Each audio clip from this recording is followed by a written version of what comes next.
Assalamualaikum warahmatullahi wabarakatuh dan salam sejahtera. Hari ini kita akan belajar tingkatan 5, bab 2, nasionalisme di Malaysia sehingga Perang Dunia Kedua. Di bawah tajuk kecilnya, akhbar, majalah dan novel penggerak kesedaran kebangsaan. Baiklah, sebelum cikgu nak mengajar, cikgu nak minta semua guru dan pelajar-pelajar untuk subscribe video cikgu ni agar cikgu boleh menambah lagi tajuk-tajuk yang lain.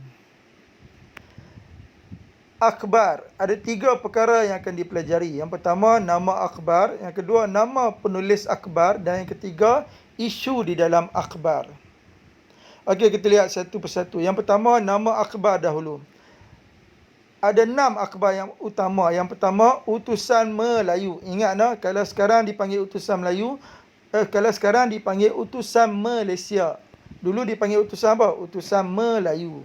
Yang kedua, Warta Malaya. Dan yang ketiga, Warta Negara. Ada 2 akhbar warta. Warta Malaya, Warta Negara. Yang keempat, Lembaga Malaya. Yang kelima, Fajar Sarawak. Dan yang keenam, Majlis.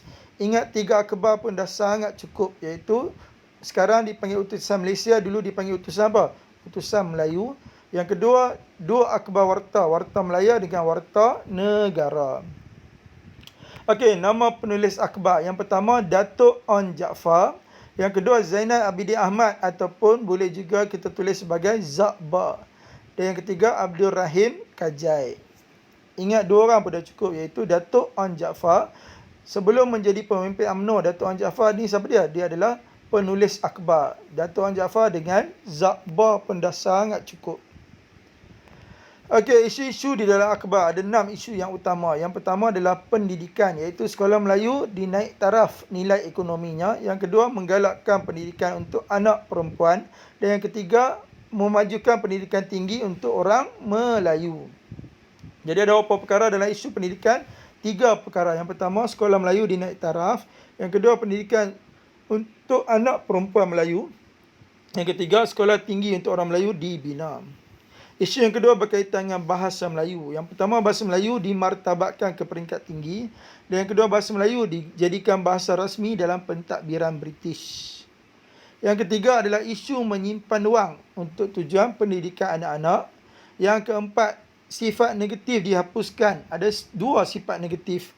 Yang pertama, memilih pekerjaan. Dalam memilih pekerjaan. Yang kedua, tidak mahu bekerja. Jadi ada apa sifat negatif? 2 sifat negatif. Memilih pekerjaan dengan tidak mahu bekerja. Yang kelima adalah isu dalam bidang politik. Yang pertama, mengkritik British kerana mengurangkan kuasa Raja-Raja Melayu.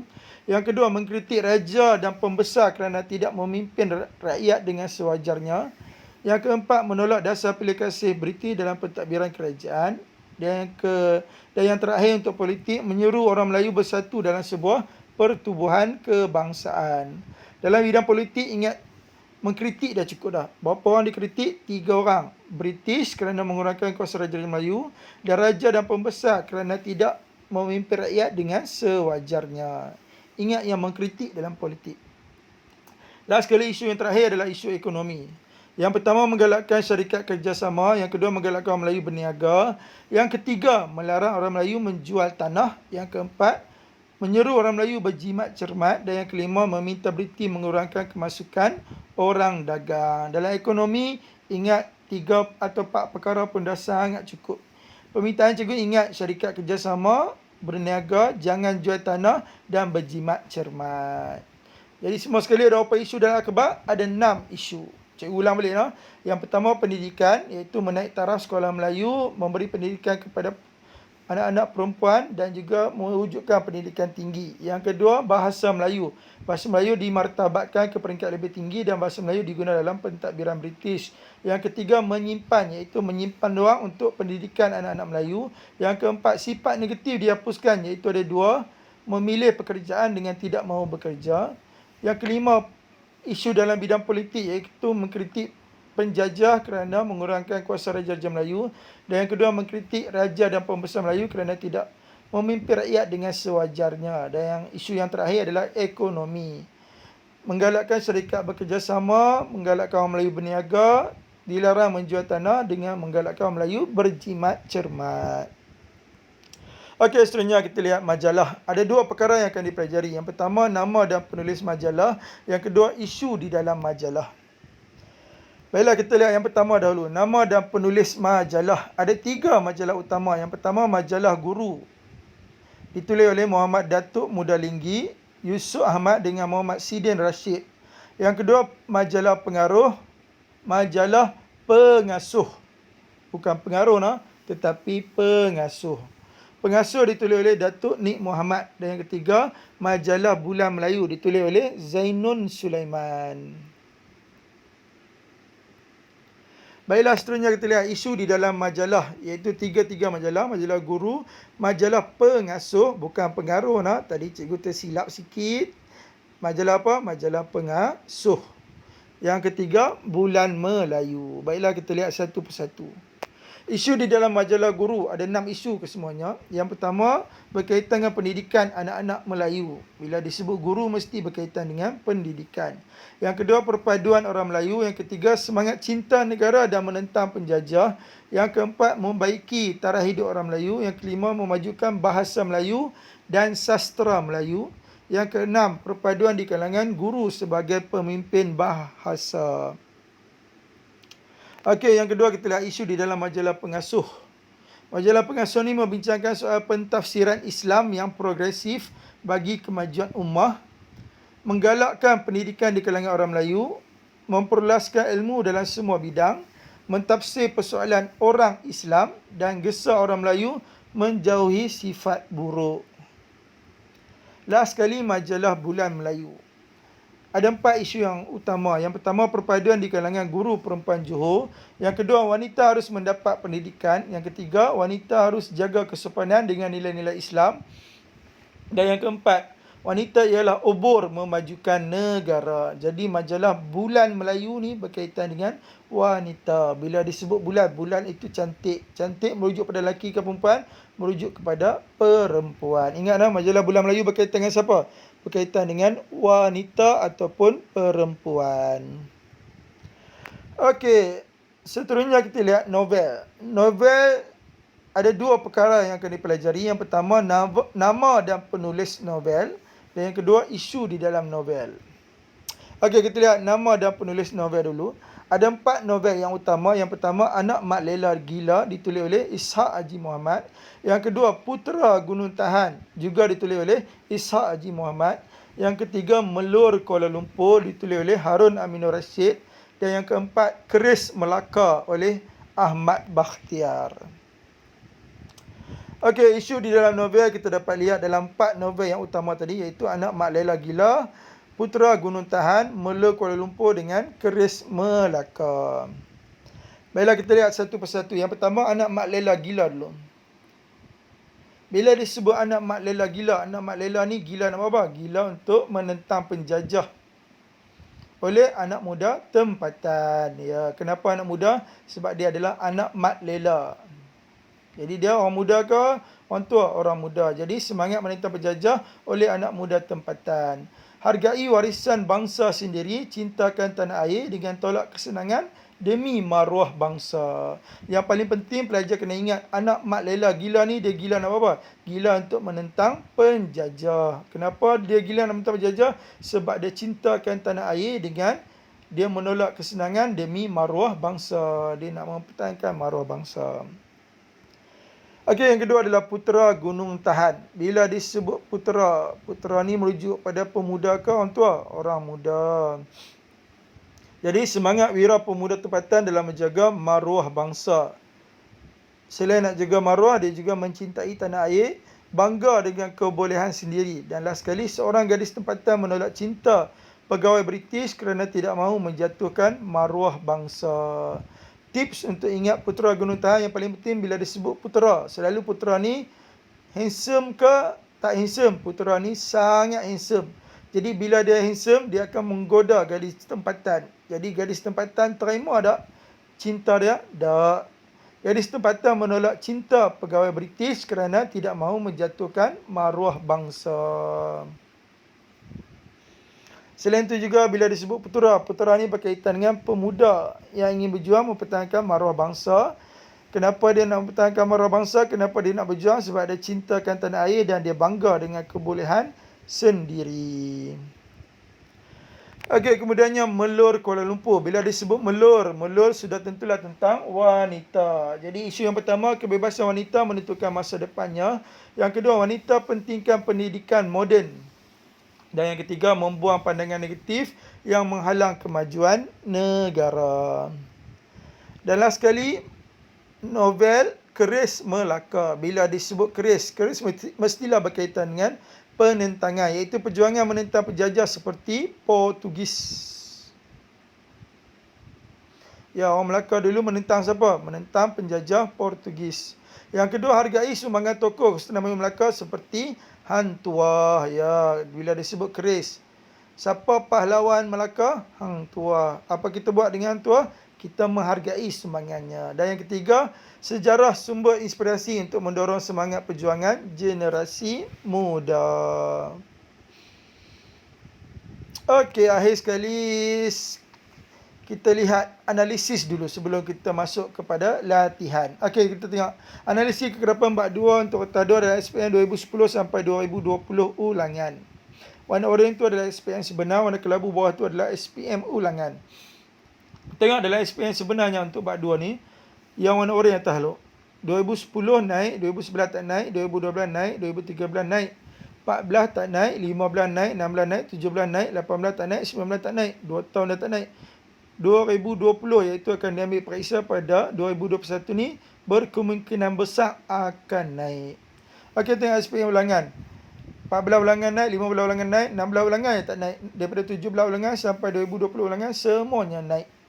Tetapi SPM ulangan tidak mempengaruhi SPM yang sebenar-benarnya. Jadi kita tengok trend yang SPM sebenar warna oranye tu. Cikgu ulanglah dia punya trend naik, tak naik, naik, tak naik, naik, tak naik, tak naik. 2020 iaitu akan diambil periksa tahun 2021 ni, berkemungkinan sangat besar akan naik. Jadi tolong hafal semua tajuk-tajuk di dalam bab 2 tingkatan 5 ini. Okey, kita lihat analisis kekerapan tajuk untuk Kota 2 adalah SPM 2010 sampai 2020 ulangan. Setakat lah ni tajuk kita beri yang tadi adalah akhbar, majalah dan novel, baru sekali je naik, iaitu dalam SPM 2015. Dan ni dah 2000 apa? 2020. Jadi tolong bagi perhatian sebab dah sangat lama tak naik. SPM ulangan pun tak ada lagi. 2015 yang terakhir. Jadi tajuk akhbar, majalah dan novel ni, tolong ingat semua sekali perkara berkaitan akhbar, majalah dan novel ni. Sebab apa? Sebab berkemungkinan sangat besar akan naik pada tahun 2021 ini. Okey, kita lihat contoh soalan struktur. Markahnya 244. Baiklah, kita lihat satu persatu soalan A dulu. Soalan A ditanya, senaraikan dua majalah yang memainkan peranan yang penting kepada perkembangan nasionalisme di tanah Melayu. Apa yang dia nak? Dia nak dua majalah. Okey, tengok di ruangan jawapan. Ada nombor 1 Roman, 2 Roman tak? Ada. Jika ada, jawab terus ya. Tak perlu buat pembuka soalan. Jadi 1 Roman jawab terus majalah guru. 2 Roman majalah pengasuh. Okey, soalan B pula ditanya. Jelaskan tema yang dibangkitkan dalam 1A. Tengok di ruangan jawapan. Ada nombor 1 Roman, 2 Roman tak? Tak ada. Jika tak ada, dan jawab macam mana? Kena jawab dalam bentuk ayat. Setiap ayat wajib ada pembuka. Jadi ambil balik pembuka soalan. Tema yang dibangkitkan dalam majalah guru ialah pendidikan untuk anak-anak Melayu, titik. Penanda wacana cikgu ajak guna number. Jadi kedua koma. Perpaduan di kalangan orang Melayu. Manakala tema yang dibangkitkan dalam majalah pengasuh ialah membincangkan soal pentafsiran Islam yang progresif bagi kemajuan ummah, titik. Kedua, menggalakkan pendidikan di kalangan orang Melayu. Okey, soalan kebat. Pada pandangan anda, mengapakah perjuangan untuk meningkatkan semangat nasionalisme melalui akhbar, majalah dan novel dianggap sangat berkesan? Ya, apakah nak soalan? Soalan tanya mengapakah. Mengapakah merujuk pada sebab. Sebab perjuangan melalui akhbar, majalah dan novel dianggap sangat berkesan. Okey, tengok di ruangan jawapan. Soalan struktur ni ada nombor 1 Roman, 2 Roman tak? Tak ada. Jika tak ada, nak jawab macam mana? Kena jawab dalam bentuk ayat. Setiap ayat wajib ada apa? Ada pembuka. Jadi ambil balik pembuka soalan. Perjuangan untuk meningkatkan semangat nasionalisme melalui akhbar, majalah dan novel dianggap sangat berkesan kerana mudah diperolehi. Hal ini disebabkan akhbar, majalah dan novel dijual di semua kedai sama ada di bandar maupun di desa dengan harga yang sangat murah. Kedua, menggunakan bahasa yang mudah iaitu bahasa Melayu. Hal ini menyebabkan ianya digemari dan dibaca oleh semua lapisan masyarakat. Okey, masuk 2 isi dengan 2 huraian. Jadi cukuplah 4 markah. Okey, yang terakhir kita lihat contoh soalan esei. Markahnya 6, 6, 8. Baiklah kita lihat satu persatu. Soalan A dulu ditanya. Jelaskan isu-isu yang dimuatkan dalam akhbar dan majalah bagi meningkatkan semangat kebangsaan di tanah Melayu pada awal abad ke-20. Okey, untuk memulakan soalan esei ni wajib ada pembuka. Jadi ambil bilik pembuka soalan. Isu-isu yang dimuatkan dalam akhbar dan majalah bagi meningkatkan semangat kebangsaan di tanah Melayu pada awal abad ke-20 ialah akhbar menyuarakan isu sekolah Melayu dibaiki dengan menaik taraf nilai ekonominya. Titik. Kedua, menggalakkan pendidikan untuk anak perempuan. Ketiga, memajukan pendidikan tinggi untuk orang Melayu. Ya. Dia tanya isu akhbar majalah. Jadi markah penuhnya 6 markah. Jadi sudah tentulah kena bahagi 3 markah untuk isu akhbar dan 3 markah untuk isu di dalam majalah. Manakala isu dalam majalah pula ialah pendidikan untuk anak-anak Melayu. Titik. Kedua, perpaduan orang Melayu. Dan ketiga, semangat cinta negara dan menentang penjajah. Okey, soalan B ditanya. Apakah tema semangat kebangsaan yang terkandung dalam novel tulisan Ishak Haji Muhammad? Ingat lagi tak? Novel Ishak Haji Muhammad semua ada apa? Ada 2. Iaitu Anak Mak Lela gila dengan Putera Gunung Tahan. Anak Mak Lela gila, dia gila nak buat apa? Dia gila nak menentang penjajah. Kerana apa? Kerana dia cintakan negara dan mempertahankan maruah negara. Putera Gunung Tahan, handsome tak? Handsome. Jadi, wanita tempatan menolak cinta pegawai British kerana ingin mempertahankan maruah negara. Okey, sebelum nak jawab soalan esei, seperti biasa wajib ada pembuka. Jadi ambil bilik pembuka soalan. Tema semangat kebangsaan yang terkandung dalam novel tulisan Ishak Haji Muhammad iaitu Putera Gunung Tahan ialah semangat wira pemuda tempatan dalam menjaga maruah bangsa. Titik. Kedua, mencintai tanah air. Ketiga, bangga dengan kebolehan sendiri. Manakala tema semangat kebangsaan yang terkandung dalam novel Anak Mak Lela Gila pula ialah semangat menentang penjajah oleh anak muda tempatan. Kedua, hargai warisan bangsa sendiri. Dan ketiga, cintakan tanah air. Okey, last sekali soalan C, soalan kebat.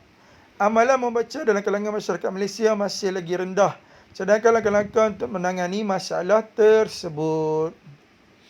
Okey, untuk jawab soalan esei seperti biasa wajib ada pembuka. Jadi ambil bilik pembuka soalan. Langkah-langkah untuk menangani masalah amalan membaca yang masih kurang dalam kalangan masyarakat Malaysia ialah dengan mengadakan kempen kesedaran. Contohnya, kempen Marilah Membaca. Huraiannya, hal ini agar timbul rasa cinta terhadap membaca. Kesannya masyarakat banyak meluangkan masa dalam membaca buku dan mendapat ilmu yang berguna. Untuk soalan kebat yang cikgu ajak mesti ada 4 perkara. Ada isi, ada huraian. Huraian bermula perkataan hal ini. Yang ketiga ada contoh dan yang keempat ada kesan. Okey, kedua, peranan media massa. Huraiannya, hal ini dengan menayangkan tentang kepentingan membaca. Contohnya TV3 menayangkan iklan tentang kebaikan amalan membaca. Last sekali kesannya, masyarakat mula sedar tentang kepentingan membaca buku demi masa depan yang berguna untuk negara. Okey, cikgu rasa hanya sekadar itu saja daripada cikgu. Kita jumpa lagi dalam kelas sejarah yang seterusnya. Sekian, wabillahi taufiq wal hidayah. Assalamualaikum warahmatullahi wabarakatuh.